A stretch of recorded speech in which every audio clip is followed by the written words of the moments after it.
গ্রাহক যদি বাসায় কোনো কিছু ব্যবহার না করে এভাবে যদি অটোপাস দিতে থাকে তাহলে অটোমেটিক 200, 250, 300 ইউনিট, 1000, 10,000 ইউনিট পর্যন্ত এরকম মিটার উঠে থাকে। এটা হচ্ছে আমরা যেহেতু মিটার কাম মেসেঞ্জার, এই মিটার অটো যে পালস দেয়, মিটার যে অটো পালস দেয়, এটা আমাদের চোখে প্রথম ধরা পড়ে। যেমন ধরেন আমরা যখন সাইডে যাই, গমন করি, গ্রাহকের বাসায় যাই, মিটার যখন দেখি তখন দেখা গেছে আমি যে মিটারটা প্রতি মাসেই দেখি যে গ্রাহকের ব্যবহার 30 ইউনিট, আমি পরের মাসে হঠাৎ করে যাই দেখি যে এই মিটারের ব্যবহার আছে কবে দিচ্ছে। মিটার বলে যে 2 মাস আগে আমি চেঞ্জ করে আনছি, আগে বিদ্যুৎ বিল বেশি আসতো, 2 মাস আগে লাগাইছি। আমি বলছি 2 মাস আগে লাগাইছেন, আপনার ব্যবহার 30 ইউনিট, প্রতি মাসে এই মাসে 300 ইউনিট কেন? মানে আপনি কি কোনো কিছু ব্যবহার করছেন? ওনার ভাষা হচ্ছে যে না, আমি তো বাসা ব্যবহার করি না, আমি আগেও যা ব্যবহার করতাম এখনো তাই ব্যবহার করি।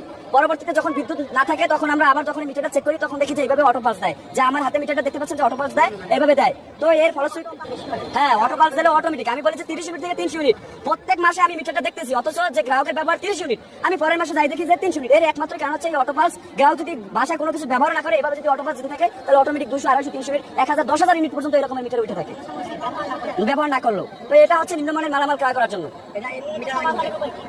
এটা থেকে বাঁচার উপায় হচ্ছে আমরা আমাদের যে বিদ্যুৎ উন্নয়ন বোর্ড আছে, তারা যে দুর্নীতি করে অল্প টাকা মিটার কিনে আমাদের কাছে বেশি টাকা বিক্রি করে, এর চেয়ে ভালো মানের মিটার এই বাংলাদেশের বিভিন্ন মার্কেটে পাওয়া যায়, কিন্তু তারা সেটা ক্রয় না করে নিম্নমানের মালামাল কিনে ব্যবসা করছে। সারা দেশে আমাদের প্রায় 3 কোটির উপরে গ্রাহক, এরকমের দেখা যায় যে এক একটা সমিতিতে 80-90 লাখ গ্রাহকের মধ্যে মাসে আপনার 5 থেকে 10,000 মিটার এভাবে শুধু অটো পালসেরই পাওয়া যায়। হ্যাঁ, গ্রাহকের টাকা দিতে হয় এবং এই বিদ্যুৎ বিল যখন এই অটো পালসের কারণে বেড়ে যায় তখন গ্রাহকের ভোগান্তি হয়, তাদের বিদ্যুৎ বিল 300 ইউনিট হইলেও দেওয়া লাগে।